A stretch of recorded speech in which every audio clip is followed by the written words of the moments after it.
बच्चों इस क्लास में हम लोग लगाएंगे एनसीईआरटी की बुक का एक्सरसाइज 1.2 का question number 3।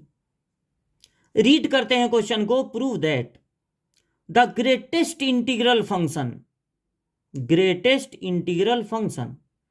f such that r to r given by fx equal to, जब किसी स्क्वायर ब्रैकेट में एक ही नंबर लिखा जाता है, जब किसी स्क्वायर ब्रैकेट में एक ही नंबर लिख दिया गया, ये नहीं कि कॉमा लगा के दो दो नंबर लिखे गए, तो वो शो करता है ग्रेटेस्ट इंटीग्रल फंक्शन को। पता करना है कि ये नाइदर 1 1 है नॉर ऑन टू, न तो ये 1 1 है और न तो ये ऑन टू है, यानी कि ये होगा मैनी वन और इनटू। जहां पर ये जो स्क्वायर ब्रैकेट में x लिखा हुआ है, जहां पर कोई भी नंबर हो सकता है 2, 2.4, denote the greatest integer less than और इक्वल टू x। सबसे पहले आपको हम बताते हैं ग्रेटेस्ट इंटीग्रल फंक्शन का मतलब क्या होता है। ग्रेटेस्ट इंटीग्रल फंक्शन का मतलब होता है जो आपको यहां दिख रहा है, या तो आप वही लिख देंगे, मतलब इसकी वैल्यू वही होगी, और या तो एक इंटीजर होगा जस्ट बिफोर x। ऐसा तब होगा जब x एक इंटीजर हो, जिसको z से भी रिप्रेजेंट करते हैं, और ऐसा तब होगा जब x इंटीजर ना हो। काफी कंफ्यूज होंगे आप इस पे, तो एग्जाम्पल से समझिए। ग्रेटेस्ट इंटीग्रल फंक्शन अगर 5 का कहिए तो 5 ही होगा, क्योंकि ये खुद एक इंटीजर है तो वही नोट हो जाएगा। लेकिन अगर आप कहते हैं 5.12 या कहते हैं 5.97, जब ये इंटीजर नहीं है, तो नंबर लाइन पे 4, 5, 6, नंबर लाइन पे 5.12, 5 के थोड़ा सा आगे होगा। अगर इंटीजर नहीं है तो आप पीछे जाएंगे, N integer just before x, आप वो 5.12 के पीछे जाएंगे जस्ट बिफोर, और सबसे पहले जो इंटीजर मिलेगा वही इसकी वैल्यू हो जाएगी। मान लीजिए 5.97 है, तो आप 6 के बहुत नजदीक हैं। बहुत नजदीक हैं इसका मतलब यह नहीं कि आप इसकी वैल्यू 6 लिख दीजिए, आगे आपको कभी जाना ही नहीं है। अगर आप 5.97 पे हैं तब भी आपको पीछे जाना है और देखना है सबसे पहले कौन सा इंटीजर मिला, यानी इसकी वैल्यू भी हो जाएगी 5। अगर -7 है, सोचिए ग्रेटेस्ट इंटीग्रल फंक्शन में दूसरा एग्जाम्पल, तो इसकी वैल्यू -7 ही हो जाएगी। ये मॉड नहीं है कि माइनस हट जाएगा, ये केवल ये देखेगा कि अंदर इंटीजर है या नॉन इंटीजर है। तो अगर अंदर इंटीजर है तो वही वैल्यू हो जाएगी, +5 है तो +5, -7 है तो -7। और अगर -7.06 हो या -7.84 हो, यानी ये अगर इंटीजर नहीं है तो नंबर लाइन पर देखिए -6, -7, -8 ऐसे चलेगा ना। -8, 7 है तो -8, फिर यहां पे होगा -9, ऐसे चलता है नंबर लाइन पे।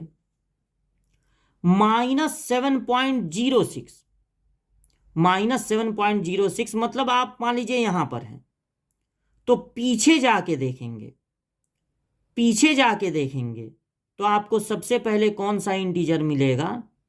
सबसे पहले आपको मिलेगा -8। -7.06 पे हैं, आगे कभी नहीं जाना है। ग्रेटेस्ट इंटीग्रल फंक्शन में आगे कभी नहीं जाना है, पीछे जाके देखेंगे तो कौन सा इंटीजर मिलेगा, -8। और अगर आप -7.84 पे हैं, मान लीजिए यहां पर है, यहां पर -7.84 पे, तो भी पीछे ही जाएंगे। अब ये नहीं कि -8 के नज़दीक हैं, ये वाला नज़दीक है, नज़दीक है, नज़दीक, नज़दीक से नहीं कुछ होता है, पीछे जाना है, पीछे पीछे जाके देखना है कि सबसे पहले कौन सा इंटीजर मिला, तो इसकी वैल्यू भी होगी -8। तो जब हमें ग्रेटेस्ट इंटीग्रल फंक्शन दिया जाता है और हमें शो करना होता है, प्रूव करना होता है कि वो न तो 1 1 है, न तो ऑन टू, तो जिस तरह से सेकंड क्वेश्चन बताया गया था उस तरह से हम लोग नहीं करते हैं। ये एक स्पेशल फंक्शन है, इसको लगाने का तरीका ये होता है कि हम